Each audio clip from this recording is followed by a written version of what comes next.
This is Reasonable Doubt with your hosts, Mark Garrigus and Adam Carolla. Yeah, get it on. Got to get on the church, get on, man, to get on. Welcome to the best hour or so in the universe. It is Reasonable Doubt. I'm Adam Carolla, Mark Garrigus in the flesh over here. Okay. Oh, yes, I forgot. What? Real quick. Yeah. I was talking to Dr. Drew 2 days ago, and he was explaining one of his sons came home and then yacked all over the toilet. Douglas. And it was Douglas. I said, what happened? He said, he was at Garrigus's house. I said, what happened? He caught the flu? No. Well, he caught the Don Julio 1942 flu. Okay.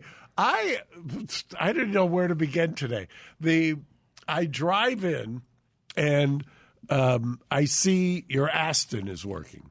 Yes. And I swear to God, I thought that Jake was punking me because he and I were screaming at the top of our lungs yesterday because I said, that Aston has been downstairs. You're at home. I can't get you to get the thing to work. Your Aston. My Aston. That's and right. then I drive up, and literally we're screaming at each other. I drive up, and your Aston, which, correct me if I'm wrong, has been ensconced for 5 years? Entire time Reasonable Doubt. It has been in Al Capone's vault since the mid-'90s. You've not seen that thing move since you've been here. Since I've been here. And I'm screaming at Jake, completely separate about my Aston, and then I drive up, and here's yours. And then Gary tells me about the Douglas adventure, and it leads to the fact that I have spent now, and I'm fleeing the jurisdiction, I've spent 150 nights straight in La Cañada. And unfortunately, that probably qualifies me for the next 10 years on the wealth tax. But I'm fleeing the jurisdiction because I live in a frat house. I don't know if you know this. Yeah, I did not know that. I got Jake. I got Tay. I remember Two Buck Chuck and Two Chin Vin, who were here. Okay, they're both living there. I've got Peter. I got Lucas. I got all of the Will. I got all of these guys, and they're at the house. And now Douglas comes over. Now Douglas has been, very conscientious, I get, for lack of a better term, putting together his esports. One of Drew's triplets. Yeah, yes. I've known Douglas since before Douglas, while Douglas was in the pod with Susan. And anyway, he's like another son. Anyway, I will go to bed at night, and when the hookahs start coming out. Oh, and really? Then, yeah, and then you come, and Gary, I'll send the picture so that you can post it. And you wake up in the morning, and I can't believe the destruction that occurs. But apparently, Douglas was one of the victims. Yeah, well, that's what Drew said. And Drew said, I think when I saw, that must have been Monday night, because I saw Drew Tuesday morning, and Douglas was still yakking in the bowl when he left. You suggested a TV show that I would absolutely watch called Drinking with Garrigus. I would watch that. Just set up the GoPros, get out the Don Julio, and let the conversation fly. And let's go. And there are constantly guests coming in and out. I mean, I never know who's at the house. You never know who's there. Yeah. It's such a crazy thing. I was thinking as I was leaving my house, I said to 7.3 I saw on Twitter yesterday. I didn't know that. My daughter.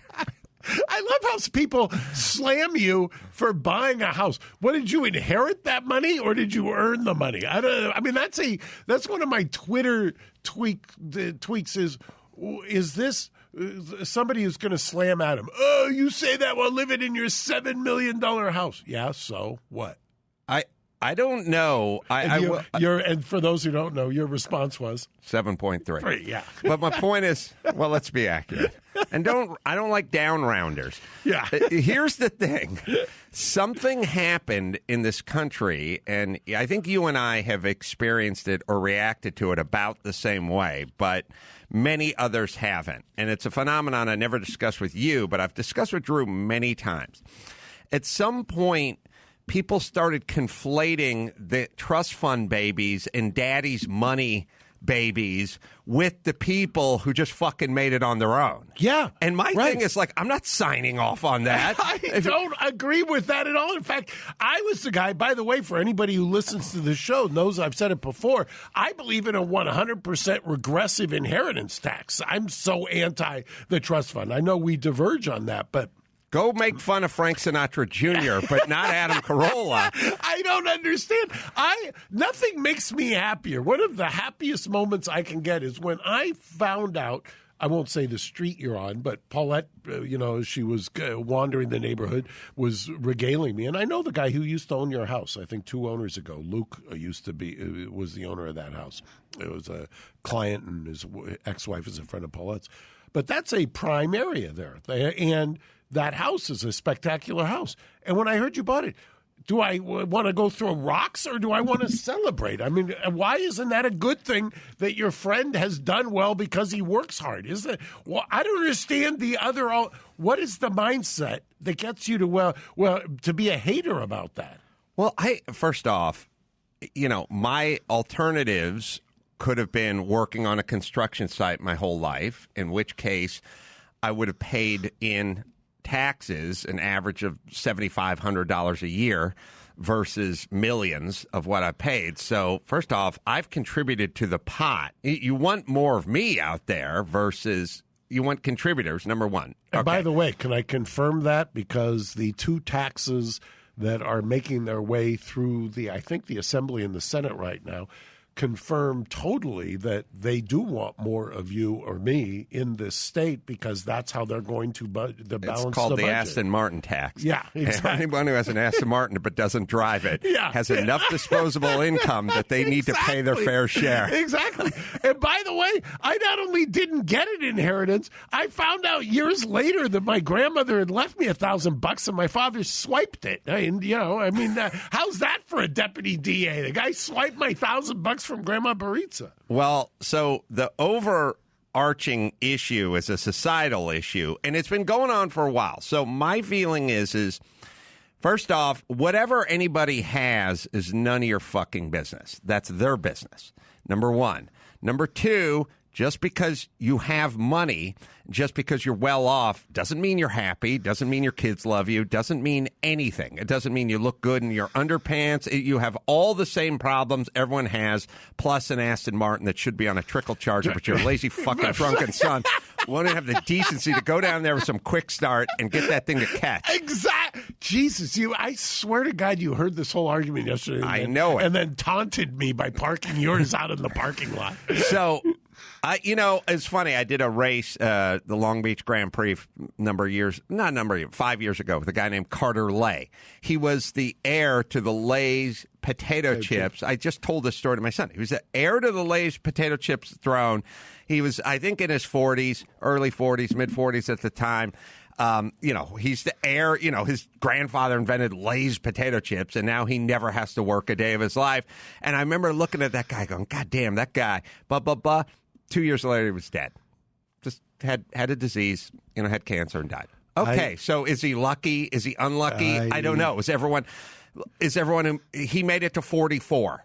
So is everyone who makes it to 50 luckier than he is? Like, what are we talking about? And also, there's just a life of addiction and blah, blah, blah. And it happens. It's almost like the trust fund or the expectation of the trust fund just does horrible things to your brain. Yes, the greatest and cruelest joke, he died of leukemia.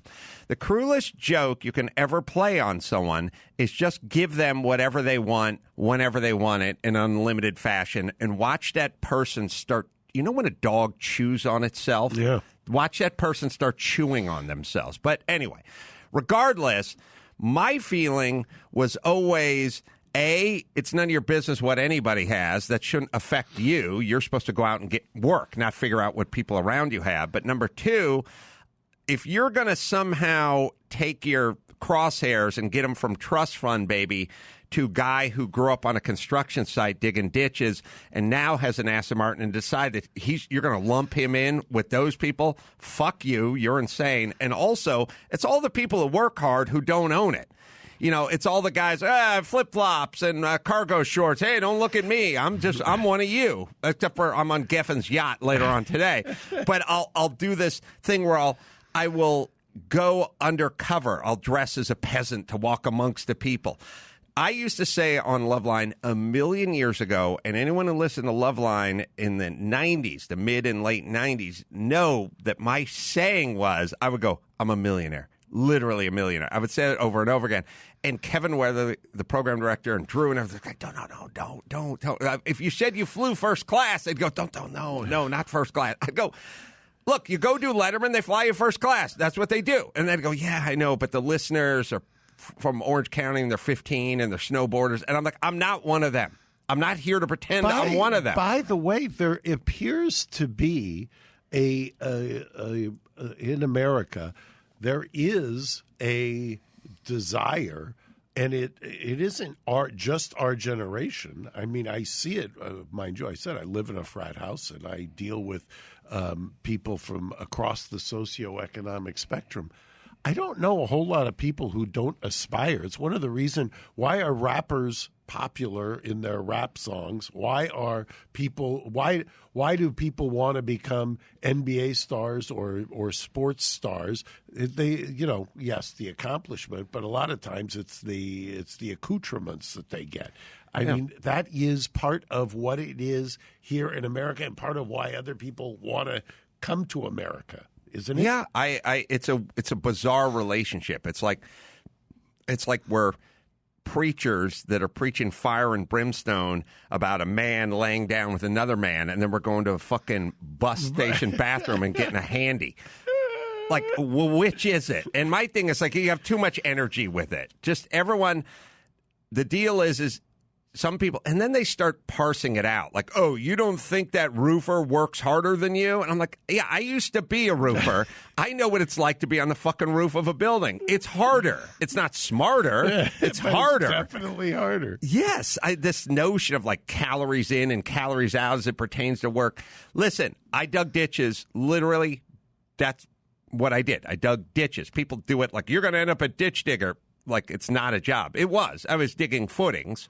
Doing construction. That's what I did. I understand what that is. Cleaning carpets, doing all the labor on a small, construction site. That's what I did. I understand it. It's used in ways that are interesting. One of the things that made me think of it, Gary, do you have the article? Because I woke up this morning to a bunch of texts saying Steve Bannon was arrested in New York in the Southern District. Oh yeah, what is that? Bannon was, and now I guess you can.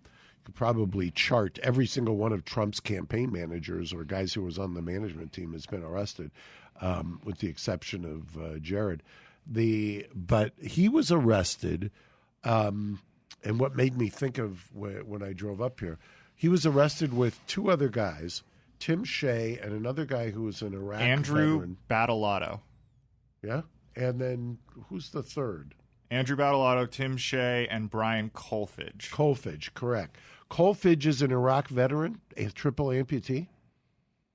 Let me check on that. Who's apparently one of the things, the first paragraph of almost every article I read that was sent to me this morning was his affluent lifestyle. And it's a fraud case. But all they wanted to talk about was his affluent lifestyle. And I know. Yes. He travels and he has an expensive suit. You know what I mean? Like, it's always so transparent when they do that. Then he bought cufflinks. Brian Colfidge is an Air Force veteran and multiple-time amputee. And with some astounding lifestyle, that's the way he it was. Flies business select to Florida. Like, it's such an easy, and it's also, by the way, Mark probably knows this one too, and I know it too. When you make good money, you understand what the numbers are, and they go, this guy was making $17,000 a month working this. Like, that doesn't sound. That's what the guy who's defending me from some specious lawsuit just charged for, to look over the paperwork. Rich guys laughing at America. There is. Somebody slammed us with that too. Two rich white blah, blah, blah, blah, blah, blah. Well, first thing, okay. So my thing has always been, instead of pretending to struggle and to be poor, why not use myself as an example of somebody who kind of slipped between the cracks and wasn't college material and came from a poor, broken family, to a guy who worked hard and was basically living the American dream? Why are we tamping that story down? Why not build that story up? My favorite story, I don't know if I've told it to you on the air, but I've said it a zillion times. I had paper routes in La Cañada when I was growing up, and the house I currently live in, which has been turned into a frat house, that was the house that I always swore, Dr. Krause lived there, I swore I was going to live there someday. Wow. I mean, and I for 40 years, I was determined, 35 years.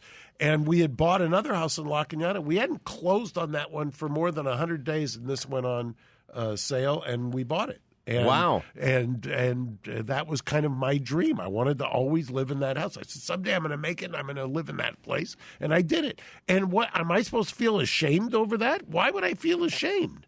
Now I'm ashamed because I want to sell it and get the fuck out, but and take the cash. But well, it was funny. I was putting a tweet out the other day where I was saying I watched the DNC, and it was like Trump and his response to the pandemic, and Trump and the pandemic, and the pandemic and Trump. And I was like, could somebody tell Trump to open up the sports clips in La Cañada so I could get a fucking haircut?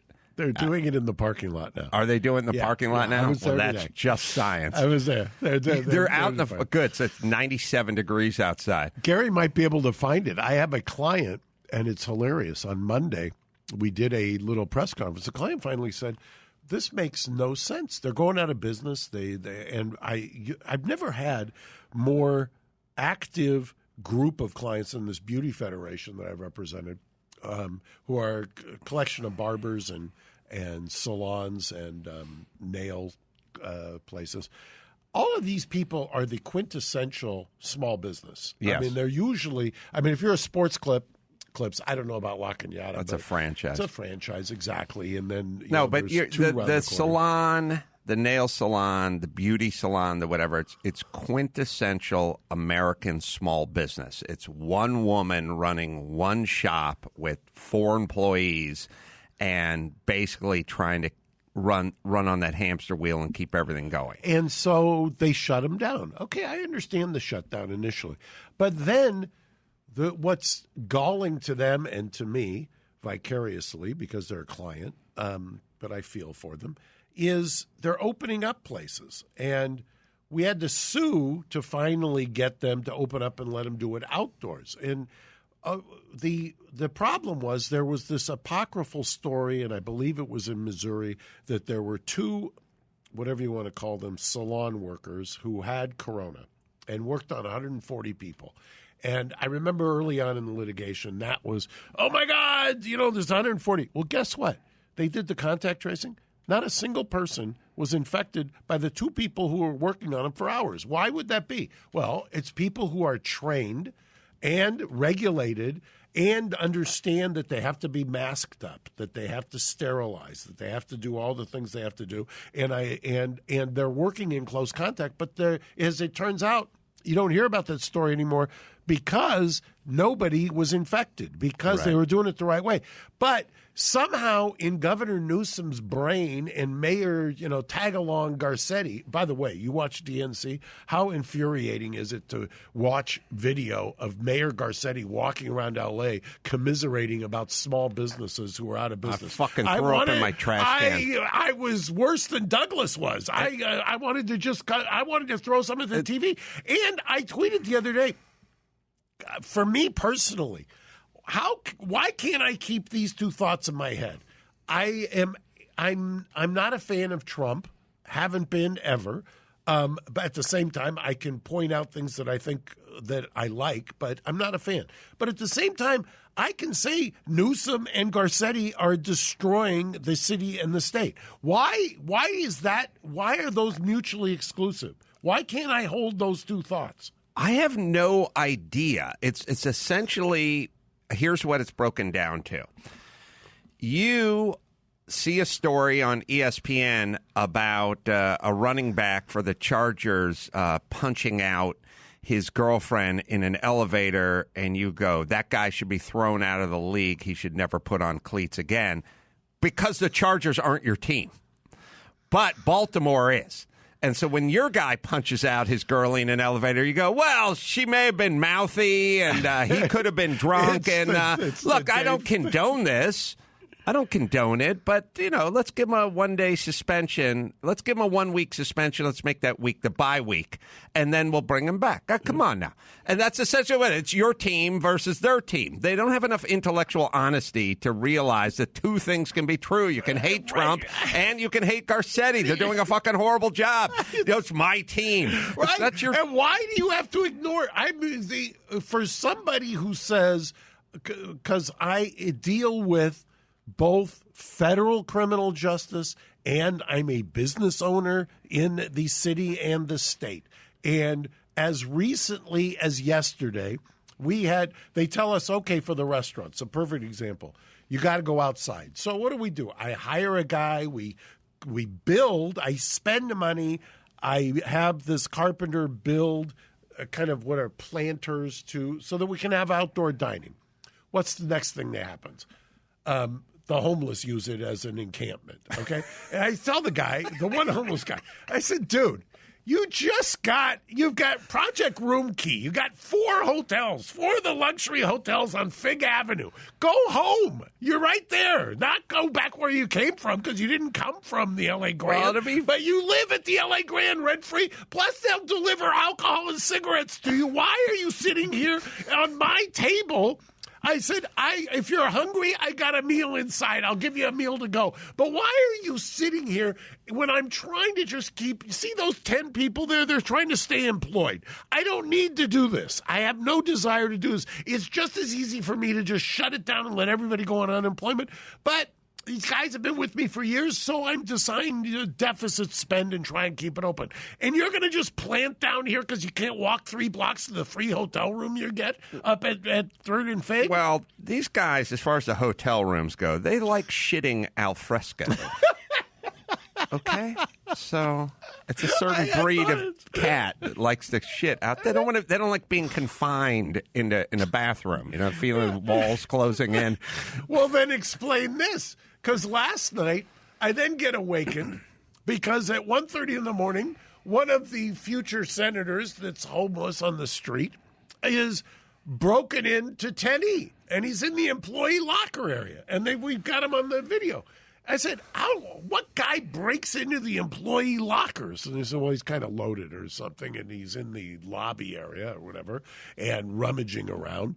And mind you, this is on the same day that LAPD calls because another patron got assaulted by a crazy woman out front who's got a knife, who literally chases people up and down 7th Street with her knife.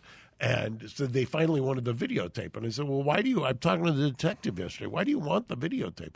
Yeah, we're going to prosecute. I said, you don't sound too excited about that. Yeah, I'm not. They just, somebody told me I had to because she's got a knife. I mean, that's what you're dealing with. Right. The Garcetti clip from the DNC that made me want to yak. Yes. It started to, we're starting to drift into some sort of Chinese propaganda sort of French Revolution stuff here, which is he is talking to a small business owner, a woman who owns 2 restaurants, and he is explaining to her why it's important that he shut them down, and she's thanking him. Yeah, thank you for ruining my life, kind sir.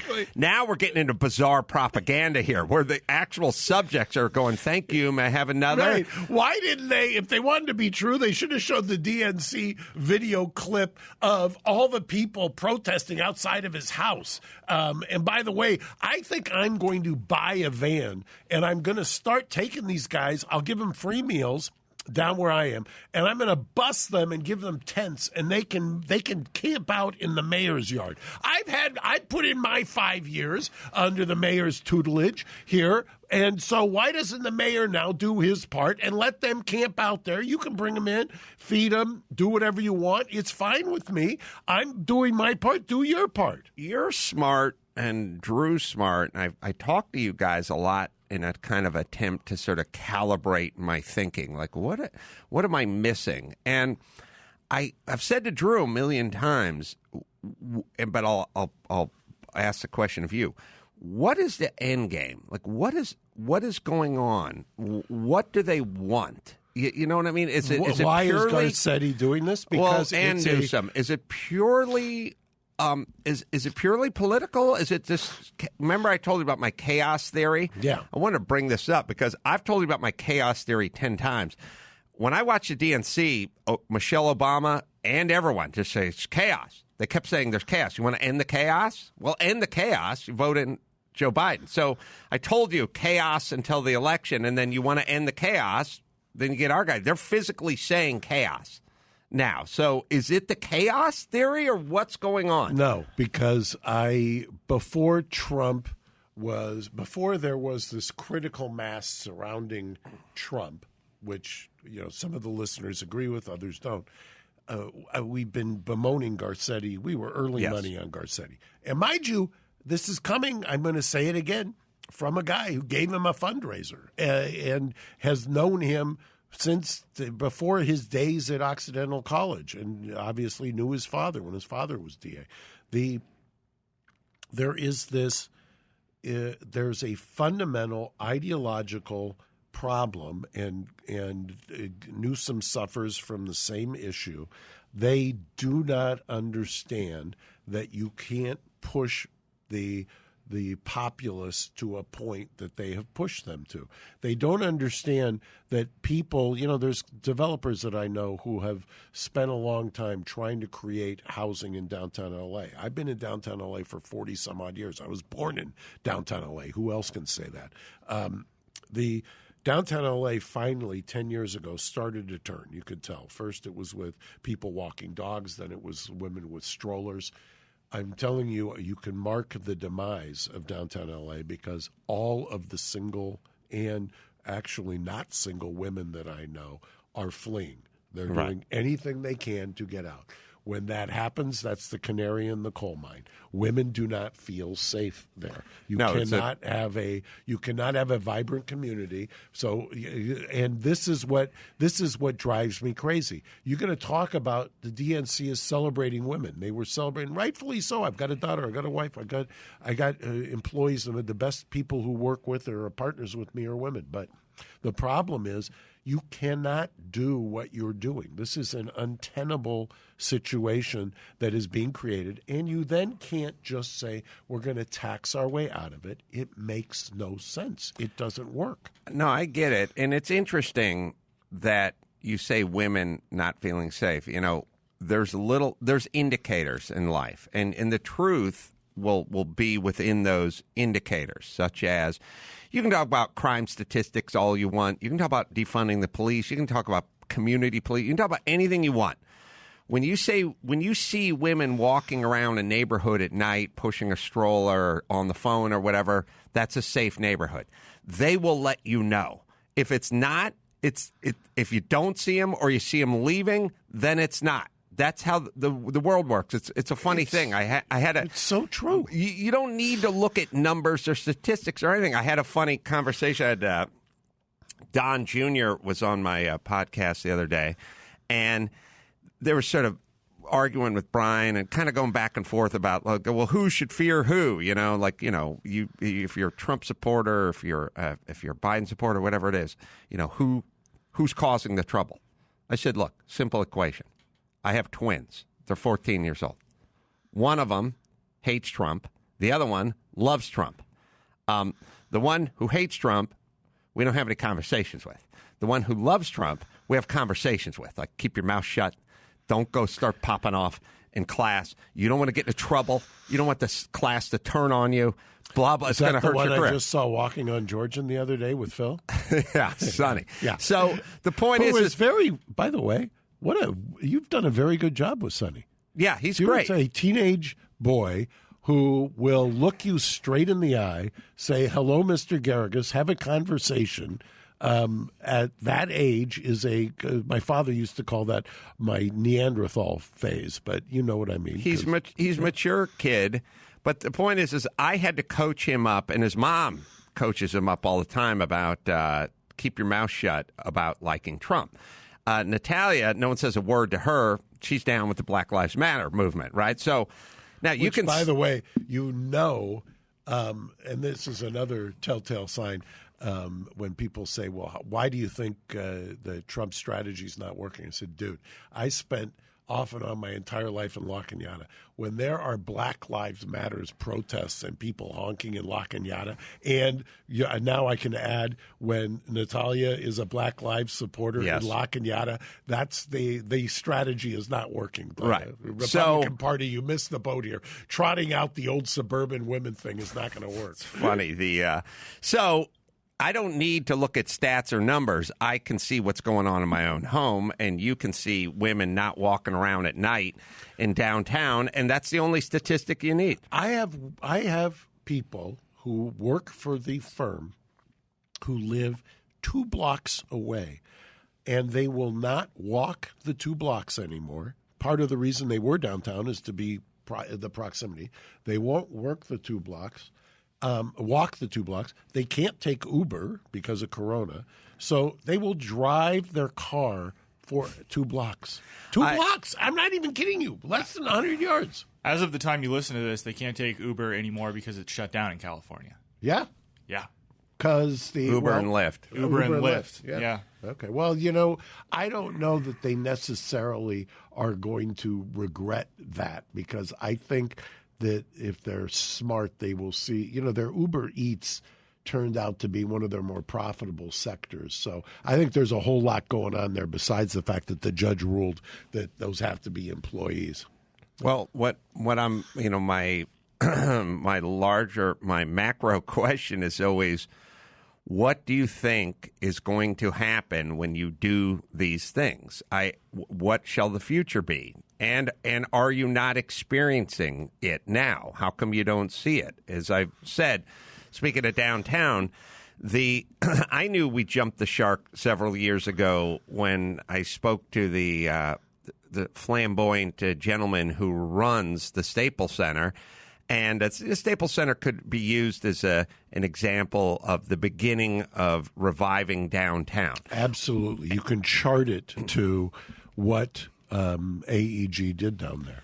And I know the guy's in charge of everything, runs the Staples Center. And so if you take a look at Manhattan and you take a look at Times Square, you didn't want to walk as a woman alone in that place in the 70s and the 80s, and then at some point they cleaned it up, and then you did, and now it's reverting back to not wanting to walk alone. I was talking with she who will remain nameless, who says, Dad, you have Dad.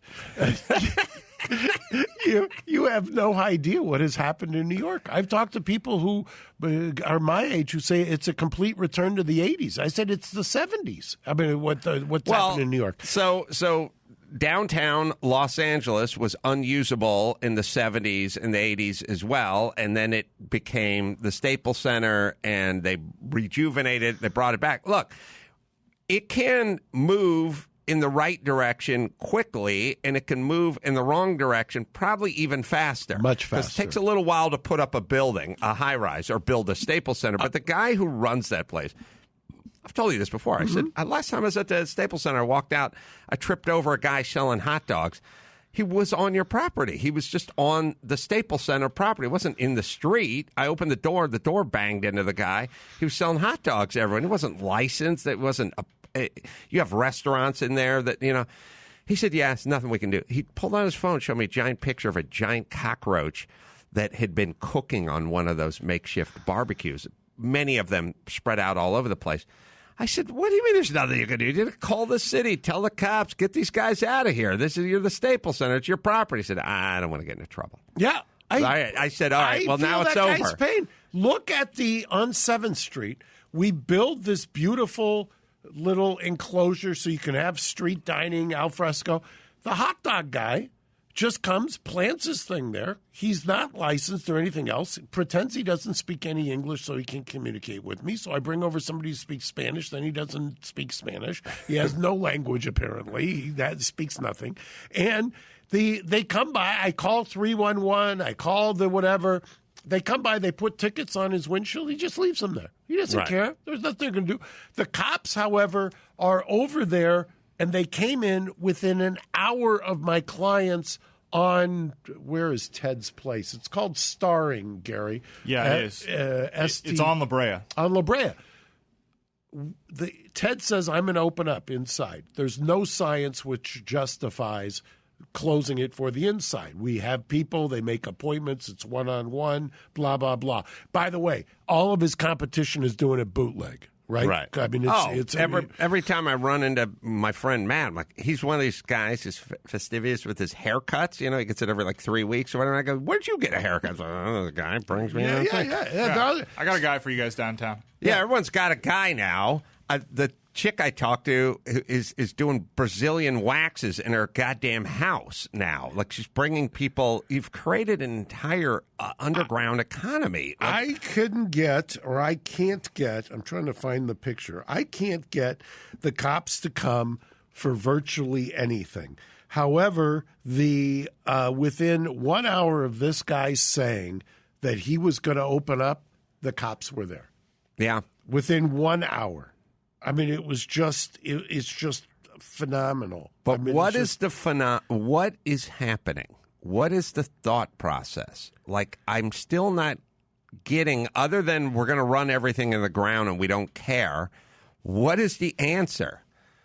There's the cops. There's your client. Yeah. There they are. They're there. They roll. I'll send it to you, Gary. I'll send it to you. I mean, mind you, I feel bad because neither of these guys wanted to be there. But the cops. I mean, but they were obviously dispatched. I love, and Gary, you can post it. Look at the uniform. This is what they're doing. Mind you, Adam, you would have died. I wish I had a video and you were with me when we did it.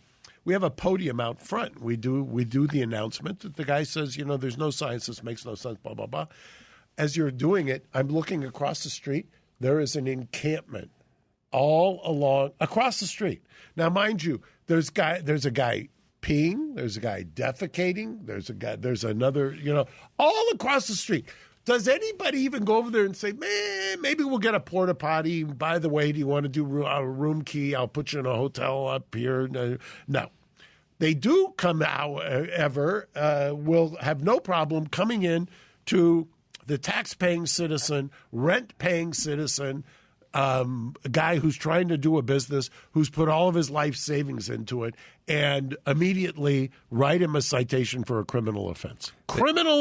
They shut the electricity off in a house up on Mulholland. I guess that was throwing too many parties. Look, it's a super simple equation, and you don't need to know anything about history or economics to understand this. I've said it many times. L.A.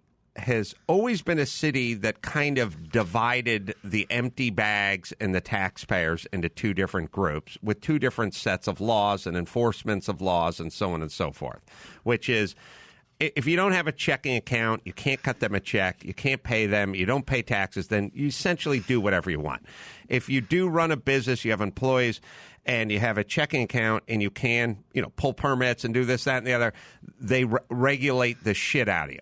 And basically, it's a balance. So if you want to know the answer to everything, you go extreme. You just go as far that way or as far this way. I said to people all the time, do the extreme and then you'll know. So if you said, what if the county and what if Los Angeles and what if California for that matter, what if they just said, I am going to tax and regulate and permit everybody who wants to start a business and everyone who has a business and everyone who pays taxes at 90%, And conversely, if you're a criminal or you're homeless or whatever, you do whatever you want. Shit on everyone's lawn, bust into everyone's business, light something on fire. We'll never enforce any laws against you. All right, if you did those two extremes, then the people that were paying 90% would all leave immediately. Okay, so what we're doing now is a version of that, which is getting a percentage of those people who pay taxes and obey laws to leave. And the more it moves toward no governing of criminally insane people, junkies, and schizophrenics who are on the street. Say Mia gets mad at me when we say schizo. She says it's like using St. John. She keeps telling me St. John, sorry, the boxer. Yeah. All right. People who are operating with an emotional deficit. Right. All right, those people, and the more they come down on your clients who are trying to open their barber shops, then the more people shall flee that to go somewhere, and the faster the system, the faster the city and county will come undone. So that you're seeing it coming undone because of their separation of taxpayers and empty bags. I've always talked about it. Gary, you've heard me talk about this for 10 years. It's just now we've added creatine to the mix. Now we're supercharging the come down on taxpayers and do nothing about the people that are breaking the laws or doing whatever in public or doing whatever. You're seeing a greater version of this. The smaller version of it I used to see was always on Forest Lawn Drive. Guys selling flowers on one side of the street, no problemo. You driving a minivan 44 miles an hour on your way to take your kids to soccer practice, you're getting a ticket. That is a small version of what I'm talking about. Now, expand that over an entire county, have Dr. Alien defecating in the alley, and them doing nothing, have your client trying to open his business safely, have the Fed show up. That's what I'm talking about. And I don't understand the deployment of resources. The idea that somehow that you've got enough time that I've never seen LAPD response time like this. The middle of the day, you can get there within the hour. I hadn't left and the cops were already there. Can you imagine? I'd love to get that response time. Or my favorite, you mentioned the house where they shut off the utilities. Somebody at Channel 11, I believe, I forget, I wish I remembered his name, actually interviewed the neighbors, said, well, were they having parties? One neighbor said, no, they weren't. It was just a way it was show. It was complete show. Well, the scary part is when the government starts sending messages and making examples. You know, there's that gym owner in New Jersey, a couple of guys trying to open their gym, and the government, now it's like, there's an interesting thing when the person who's trying to safely reopen their business to pay taxes, the governor says, how dare you defy me? Now I'm going to take my stormtroopers and they're going to come over and you're going to rue the day you tried to open your business. This notion of now citizens and taxpayers are now doing battle with their governors and their mayors because they dared to defy them by trying to safely reopen their business. And I need to send those people a message. You need to send taxpayers a message. Yeah. I mean, or trying to safely reopen. I won't mention the city, but I'm doing business in another city where they want to have me pay a penalty and an interest for not filing a city tax return on a month when we were closed down by order of the city. So they not only were we closed down and couldn't make any income, but they want to now, because I didn't file a return of zero, they now want to penalize me for that. And I'm teeing it up because I think it's going to be one of the best lawsuits I ever have of just idiocy. I can hardly wait to cross-examine the city finance person, but we'll get to that after you do some important business. How are you going to get... Look, again, there's two of us, and we only have two Aston Martins. Yeah. How are we going to get a third with these crippling taxes? I agree. Madison Reed Mister. Oh, yeah, this stuff is good. Madison Reed Mister. It's a gray blending, natural color for your hair and your beard. You can see the before and after shots on their online at their website. They don't have the shoe polish look. It's nice. It's natural. Madison Reed's been around for a while. You used it? Yeah, they do it. They do it for the ladies. Lynette uses it. I use it. It comes in a little kit. You get the little rubber gloves. You rub in the color. And you just rub it. You just put your hands like through your hair. It looks natural on you. I never would have guessed. It takes a little. It just takes a little of the salt out and puts in a little more pepper. It's easy, quick, and simple to do. It takes about 10 minutes. You just leave it in for 10 minutes. You rinse it off. It's nice. It's natural. Right, Gary? That's absolutely right. Go to MadisonReedMr.com. That's MadisonReedMR.com. And use code Carolla for 10% off plus free shipping on your first box. Again, that's code Carolla. So what do you think about the Uber and the Lyft situation? Well, I've always had a real problem with, and we represented some of the drivers, because if their wild valuation is conditioned on the fact that they don't have to pay the employee, that basically the employees were not employees.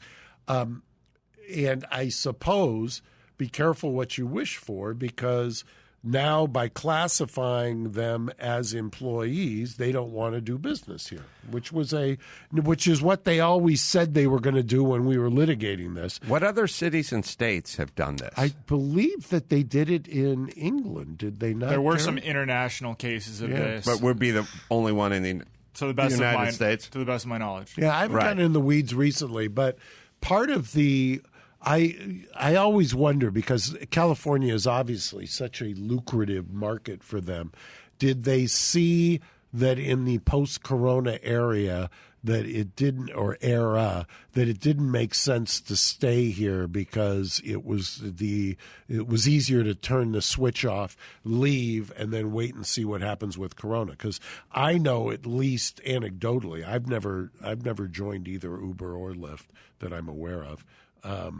That most people that I know don't take it anymore. Oh, they don't? Yeah, most people. Because of the corona? Because of corona. I don't know if, Gary, you have that experience or not. I mean, I used to take Uber 3 times a week. I haven't been in one in 7 months. Yeah. I was in one Sunday night. Were you really? Yeah. It's not that I wouldn't get in one out of fear. It's just that's, the way life has changed. It's not as prominent anymore. But I've seen, I don't know if you have any thoughts on this, Mark, but in some of the articles I've been reading, because I find this story interesting, Uber is now talking about, for California, licensing out their platform to fleet car services and stuff like that. So basically, they would stay there. You would still be able to order an Uber from your phone, but it wouldn't be a sole contractor like Fondelier back in the day who would be picking you up. It would be going to an established licensed company who would then send a car Which to is you. a brilliant kind of a move, I think, because that takes them, they're one layer above, and they become basically a pure technology company, which is what they've always argued. I mean, that's been kind of their argument in court, that we're a technology company and that basically what we're doing is we're giving you logarithms and people have the ability to work whenever they want to work. And so therefore they're the classic definition of a 1099 as opposed to a W-2. The problem that I've always got with that, I'd love to, why can't I make that argument? Everything always comes back to me because I'm so self-centered, and you and I are trying to find another Aston Martin. But if they can make that argument, why can't I make the argument that with especially front-of-house employees in restaurants, since they're making tips, why do I have to still pay them minimum wage? I'd rather pay the back of the house a much higher wage, let the others be 1099, not have to deal with them. You want to make your tips and you want to work the front of the house, make your tips. You don't want to pool, make your tips. Yeah, I've always been kind of live and let live in this regard, which is, when I worked construction at the height of my game, I made $15 an hour, and I had. But that was when what was minimum wage then? When I was making $15 an hour, it was probably $4.85 or Right. $5.85 or something I like remember, that shows you how old we are. I remember when $15 an hour was real money. Oh yeah, that my goal was always to make $15 an hour. It wasn't real money, but Well, but, my father used to say growing up, their goal was back in Chicago, and we're talking the 30s, $10,000 a year was unbelievable. You I had it was enough for me to get by, but I had a roommate, Ralph, who worked as a bartender at like Tequila Creek or someplace and some bar. And he'd come home at the end of the night with, $200 cash and a couple of phone numbers, and I'd go, Jesus Christ, I'm reading plans all day. We're using my own tools on a construction. You go out and do a 3-hour shift. You come home with $200. You don't even have to claim high school at Emily's restaurant, which is now whatever it's called, Parkway Grill. When I was working there. Parkway Grill. I think I took the Uber to Parkway Grill. Did you really? Is it on a Royal? Yeah, it's on a Royal Parkway, right? Yeah, That's the way down in the parking lot. Yeah, it's the Smith Brothers. So I used to work there in 1975 when it opened. I could make $400 cash on the weekend in high school. I mean, that was unbelievable. My feeling is always, look, if you want to get a job where you could walk out of there with a couple $100 cash every night, then you may take that job. I would recommend you take that job. Do you also need to get paid minimum wage for doing that job? I don't see why you need to get paid minimum wage for doing that job because you're walking out there with $200 for doing that job. I was getting $15 an hour and walking out every day with $160 worth of, and it wasn't cash, So the back of house, the guys that are mopping, the guys that are frying, the guys that are working the grill, I'd prefer those guys get $20 an hour versus who are already getting $80 an hour. Right. And tips. by the way, for all of you who like to tax, I have never, and this is an amazing streak, I have never seen a server declare their cash tips. It's an amazing thing how they only get credit card tips. Right. All right. You can go to Tempe Improv and see me September 18th and 19th. We're doing live podcasts there and stand-up. And then October 2nd and 3rd, Mark Garrigus. I'm open to be speaking of Uber or taxi, to be your little taxi to Salt Lake City. I'm trying to get one of our cases heard on one of those days. Well, be prepared because August is like, get Mark up on stage. That guy's great. So I'll be at Wise Guys. Maybe Mark will be there as well. We're doing a couple of live podcasts and then stand-up after that. And who knows what hotel. If you're at Wise Guys, I know which hotel we should go to. It's walking distance from Wise Guys. So as we get closer, I'll tell you, and I get a rate. Oh, good. Well, let me tell you, I told Mike that. He dropped Oh, when he sees coffee. this place, he's going to wonder why you guys haven't stayed there before. As long as you're getting a rate. I'm getting a rate. All right, you can check out my book, I'm Your Emotional Support Animal. It's available on Amazon and everywhere else, and leave a review. I read them, and you can check out our YouTube page, which is youtube.com/Adam Carolla. Mark, what do you got? We've got, by the way, the one place that's really thriving in this post-COVID era is the Capri Hotel in the Hamptons. The Hamptons have become the kind of enclave from New York City. Right. So go to the Capri, the Naya restaurant there is getting rave reviews. I haven't been there yet, but a lot of friends have. I would head out to Palm Springs if you want to sweat out the toxins. We may send Douglas there. You better hope Uber doesn't go away. He'll get 3 DUIs just driving home from your house. Yeah, and if you're there on Saturday night, go by Gigi's, the new restaurant. They've got a price-fixed menu. Casa Tropicana in San Clemente. And Engine Company 28 and 10E come downtown. Dine al fresco. So until next time, Adam Crow for Mark Garrigus saying mahala. Thanks for listening to Reasonable Doubt. Tune in next Saturday for an all-new episode.